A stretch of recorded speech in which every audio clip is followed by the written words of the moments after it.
Hey mga ka-dreamers, so ngayon ipapakita ko sa inyo ang pagiging aligaga nila dahil sa init na panahon. So ayan mga ka-dreamers, kung napapansin nyo parang naiinitan po talaga sila kasi sobrang init naman talaga.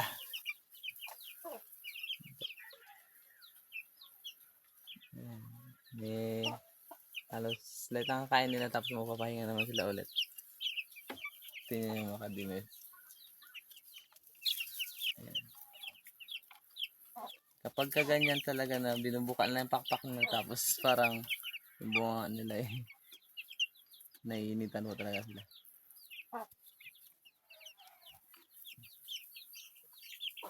Same case na rin dito sa kabila mga ka-dreamers. Tingnan nyo.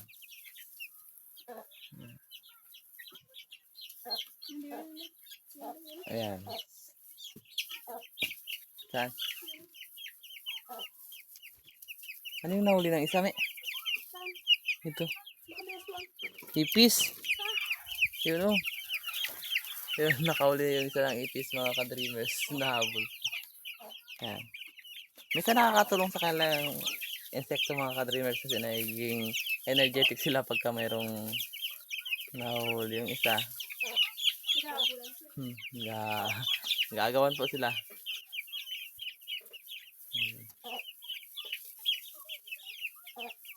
Yung mga bagay na parang okay lang sa kanila na hindi na kinakatakutan.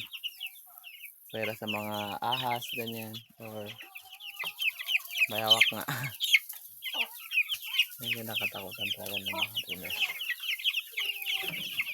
Ayan.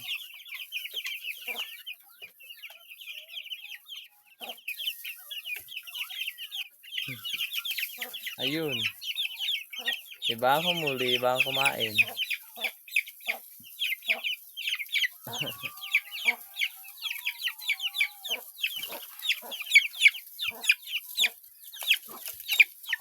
Dito na.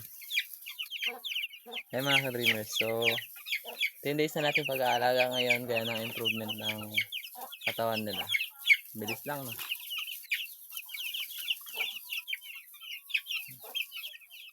Higa nga nila mga ka-dreamers kapag maganda yung pag-aalaga mo, maganda rin yung kalalabasan.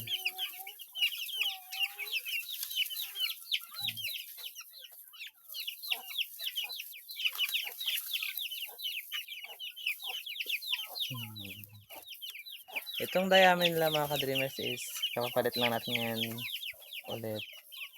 So actually natin sila pinalitan ano lang, parang binaliktad lang natin sila.